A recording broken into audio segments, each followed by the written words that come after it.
Mercy. Music by Mercy again.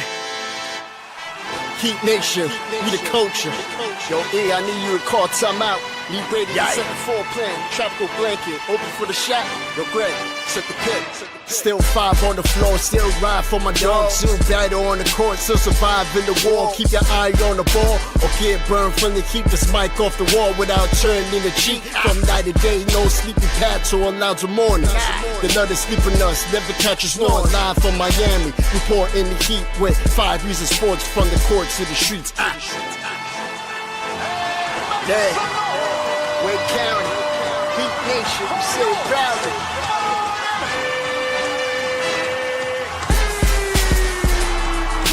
Welcome to 5 on the Floor, a daily insider show on the Miami Heat and the NBA, featuring Ethan Skolnick, Greg Sylvander, Alex Toledo, Brady Hawk, and others from the 5 Reasons Sports Network.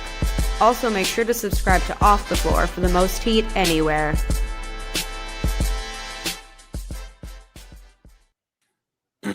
Welcome back to 5 on the Floor live, post-game edition. We come to you directly after what I just have to say was the best game of the season so far, and that was the game that just took place at the Kaseya Center. The Miami Heat, in a overtime thriller, beat the Cleveland Cavaliers, who the last time the Heat saw the Cavaliers, if we remember, it was very embarrassing.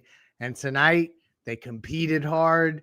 It was up and down, but ultimately, and we're going to talk about the final play, the player of the game, this was a really exciting game that basically had a little bit of everything: high scoring, defensive plays, late game execution stuff, back and forth scoring, leads evaporating. You name it, this game had it. Adele, before we get into the specifics, and we're going to use our segments to kick those off, what are your thoughts? Is this is the best game of the season, right? Absolutely. The best win of the season. It was against an excellent basketball team, as you mentioned, what happened last year in the playoffs. I mean, it was absolutely electric, the ending to that game. There was just so many highs and lows, ups and downs, things you didn't expect on both sides, from Cleveland and from Miami. And I just think there were some unbelievable individual performances, but more importantly than that is the collective play of the Miami Heat all season. This team is connected, and they have been sensational all season long. This was particularly one against Cleveland that, to me, was a measuring stick. Like, we would find out if some of the things that they've been playing and having success with, like playing faster, could they continue to do that? And it was up and down throughout the game tonight. But ultimately, to see the kind of stuff that we saw from this team, despite just a couple of things that I think we need to point out, this is some top-level stuff related to this game that's just nuts. The Cavs got off 22 more field goal attempts than the Heat in this game. They took 65 3-point shots to Miami's 36. That's so many more opportunities to score 3 points than Miami got to score 3 points. Miami did win the free throw battle. Rebounding battle went to Cleveland. It was close, but this is the number that I want, just because I want everyone to understand how good of a win this was. They also got out-rebounded on the offensive glass, 26-12, and turnovers. Cleveland 7, Miami 14. This is a game where if you let Cleveland back in, and that's what essentially happened, is that as the game progressed, Miami got out to a lead after not being able to score early. Then all of a sudden, Cleveland made their run. They got back in the game. This is usually one of those that Cleveland figures out a way to win. And when you look at the box score, you say, these are the reasons why the Heat lost. But tonight, the Heat found a way to do it. Let's actually go to our first segment of the night. We're going to switch it up and go to the mobile C-arm and staffing play of the night, because we just got to talk about it right now. And now it's time for the X-Ray of the Play of the Day, brought to us by our friends over at Mobile C-Arm and Staffing Services. Nelson and his team will bring the X-ray equipment and the staffing to you if you work in a hospital or a medical office. Get a consultation today at c-armandstaffing.com or give them a call at 561-891-9620. Their fleet of trucks at your service. Again, it's Mobile C Arm and Staffing Services, 561-891-9620. And now, the X-ray of the play of the day.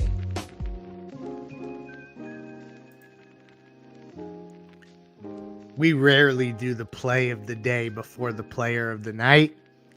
But this is one, the execution, drawing this up. 0.4 of a second was left, right? You think that, like, what are you going to get in that? To me, I thought they were going to go to Norm, and Norm would try to chuck one up and hopefully get fouled.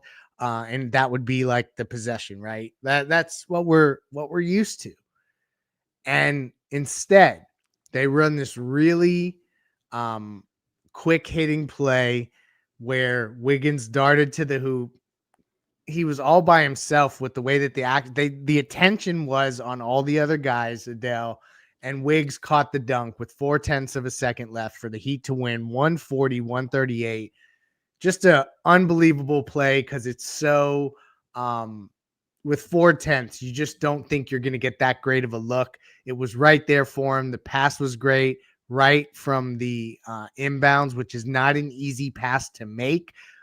Your thoughts on how they drew that up, how they executed it, and also let's give a shout out to those of us who have to wake up really early tomorrow morning that we didn't have double OT. Absolutely, man. Thank God we didn't go to double overtime. But this is a Spo masterclass, man. Erik Spoelstra is one of the best out of the timeout coaches in the business, man. This sideline out of bounds play was genius. They ran Norman Powell on a slice cut up the top of the key, which cleared out the right corner. Jaime Hawkins Jr. dragged Evan Mobley into that right corner, leaving the left side of the court wide open. And so what Spo did, he had Davion Mitchell set a back screen he set a screen on Norm's man, but then he went and set a side screen on Andrew Wiggins' man. And he did like a reverse elevator where instead of coming up to the three-point line, he dived straight to the basket, wide open, nobody around. Nikola Jovic throws a lob right to the front of the rim, dunks it with 0.4 seconds left. Crowd goes wild. What an outstanding play and what outstanding execution by the players. Yeah, we were on playback and we all, I actually was pretty speechless, honestly. And that doesn't happen often, but I wanted to see the review because I was worried that something didn't get off in time, and It looked good when it happened, but you just don't know until you watch it. And then when you watched it back and saw that, like, he caught it and he dunked it and that was it. The light went off behind the basket and you knew it was good. So that was a huge win. And great articulation of the play by Adel. Because he did it way better than I could have. I'm glad I passed the mic on that one. Let's get to the player of the night, because although Wiggs obviously is the hero with the dunk, and you mentioned very astutely the pass that Nico made, like that, shout out to him for making that pass. We're going to get to some of the box score watching just to close the loop on everyone. But first, let's get to the Insurance by Lynette player of the night, because somebody needs props. And now it's time for the A-Aggressive Insurance Player of the Night, sponsored by our friend Lynette. You can find her at insurancebylynette.com. That's with 2 N's and 2 T's, insurancebylynette.com. If you need car insurance, renter's insurance, homeowner's insurance, or any other type of insurance, she's the person to go to. Based in Lauderhill, she services the entire Tri-County area here in South Florida, and she will make sure to get you the best deal. She'll probably talk to you about the Heat while you're at it. Reach out to her, insurancebylynette.com. And now, the player of the game.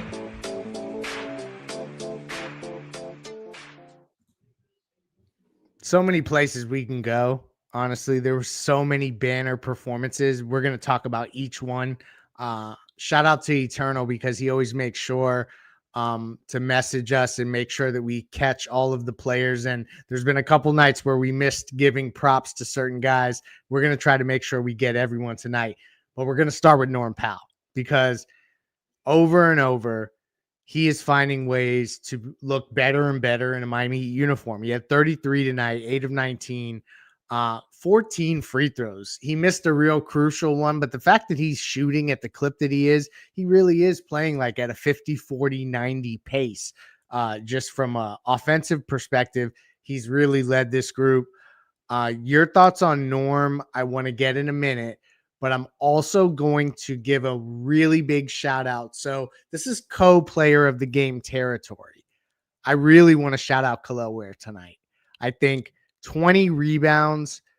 He did not have, let's just say it was basically him and a lot of guys a lot shorter than him up against some very tall players in Cleveland. And so he was up against tall odds, literally, and 14 and 20. Obviously, there's not perfect play from him at every moment. Evan Mobley is really good, and sometimes I try to bash him because he gets compared to Bam so often, but he was really good tonight, and Ware learned that. But your thoughts on Norm, your thoughts on Ware in both what were banner performances from my perspective as they get the win against Cleveland. Oh, mute. Yeah, all the talk we heard prior to the start of the season of Norm Powell being a budding star, he was talking like that out in LA before he came to Miami. And it's all true. I underestimated how good of a player he has worked himself into, and he is just outstanding. There isn't really a weakness in his game. He gets to his spots at will. He gets downhill and gets to the rim at will. Like, his ability to get to the free throw line, 92.9% from the free throw line tonight, is what you expect out of your number one guy. And he's been a number 3 most of his career. I mean, it's just outstanding and incredible production. The efficiency's been there. The leadership has been there. I'm just over the moon with what they're getting from Norm Powell, especially for what they had to pay to get him, which is a couple of role players, basically, is the best way to put it. Kel'el Ware, outstanding effort, outstanding activity from the young man tonight. He was boxing out. He was going with rebounds 2 hands strong. He wasn't going up soft, man, when it came to those rebounds. He was pushing, bullying, chirping at Evan Mobley. I love the fire and competitiveness I saw from Kel'el Ware tonight. He was just outstanding on the glass. 7 of those 20 were offensive rebounds. That shows a player's activity. Yeah, they did. Absolutely. Jaime Jaquez is the next guy we need to talk about, because every night now you're just seeing him put together performances, and it's really smart what they're doing, because he gets in his groove right when he gets on the court. Just by virtue of the substitution patterns and who he's up against. And then from there, he plays against a lot of the starters and plays really well. Tonight, he had 22, 13, and 7. 8 of 8 from the free throw line, 7 of 12 from the field. Only 2 turnovers, 2 blocks, and a steal. I mean, you got everything from Jaime Jaquez tonight. He was taking these little fadeaways in the mid-range. I kept saying, "Oh, look, it's Jordan, it's Jordan." Obviously, I was getting really overexcited about the Heat game in the clutch moments there, but he put together a fantastic performance. So shout out to him as well. And then the other guy that I want us to not forget, and Wiggins, 23 points, play of the night. The coaching staff has empowered Wiggins to take a lot of shots while Bam and Tyler is out. It frustrates me sometimes because I think he takes some quick ones. Like, I wish that maybe he'd swing it one more time, but honestly, they need his offense. So I understand why he's getting really aggressive looks at the basket. Tonight, he was good. Fontecchio also, early minutes were really strong. So all of those guys, I feel like they were really valuable performances, but Jaquez in particular, it's early. But Adel, do you think it's possible that he could win most improved player and sixth man of the year? I think he's in the mix for sure. I mean, Jaime Jaquez Jr., I like to think of it like this. This season, he's instant impact. As soon as he comes in the game, it's on both ends of the floor. Offensively, defensively, rebounding, assist. He's giving you the whole gamut. I mean, look at tonight. He had 22 points, 13 rebounds, 7 assists. He had the second most assists on the entire team. And you're talking about all the clutch baskets he made down the stretch. I don't think it's an exaggeration at all that he's in the mix for most improved player and sixth man of the year. If he keeps this pace up, why not? Shout out to someone in our network, Mateo Mayorga, for this nugget, because he mentioned that the last guy to do that, I believe he said, was Daryl Armstrong for the Orlando Magic. Yeah. Won that award in the same year. I hope that I'm quoting the right player. He mentioned it. It would be really crazy for Jaquez to do that. I realize it's a long season. What was this, game 11 tonight? They got another one against Cleveland. Cleveland is going to be hungry to get that victory. Hopefully the South Beach flu will be in effect. But I'll say this. The fact that they've been able to sustain the pace, play this brand of basketball against, basically every opponent, irrespective of what kind of looks they went to. Cleveland even tried to flash some zone possessions tonight. It was funny to watch some of that back and forth, but some of it looks sustainable. And so I think it's okay for Heat fans to start to get excited about this team. It doesn't mean that they're going to necessarily be championship contenders. They got a lot to work Bam and Tyler into this mix. So there's a lot of work to be done, but early results are nothing but positive. And tonight was just a super fun brand of basketball, back and forth, two good teams, competitive with a really thrilling ending. So we're happy as Heat fans, but as general NBA fans, this is going to lead the highlight reels across all of the platforms. And so that's fun for Heat fans as well. Adel, any final thoughts before we close? Yeah, my final thoughts are, I don't see having to work Tyler and Bam in as a bad thing. I feel like this isn't a validation of the system they put in place, what they've been working on, and the synergy, togetherness to facilitate this type of offense. I think they're only going to be able to continue to get better. It may not result in all the wins because, of course, you're going to have ups and downs throughout the season. But I just think it's very encouraging that you did this without Bam, without Tyler, and you have a lot to look forward to in this for the upcoming games this season. Regardless, win or lose, you're going to have a chance every night, and it's going to be a fun ride. Yeah, without Bam and without Tyler, and with Cleveland relatively healthy, it's really fun that they were even in the mix to get this game, and then they ultimately did. They'll play them again, and we'll see if that smacks back to reality or if they can protect home court 2 in a row against Cleveland. Would be a major statement for this team early without Bam and without Tyler, because neither are going to play in that game either. Right. We get a comment here because we are live on YouTube. Shout out to our podcast audience that's listening audio only. But we get a comment here from maybe Jake, who says, best game we have witnessed as Heat fans in probably 2 seasons. That might be prisoner of the moment talk because I'd have to catalog back to all the games. But the general consensus is tonight was awesome. So thank you for joining our post-game show. Shout out to our sponsors. We will have you covered for the next matchup against Cleveland. That's Wednesday night. So join us again. We'll be going live. Shout out to our sponsors, as I mentioned before, and Off the Floor.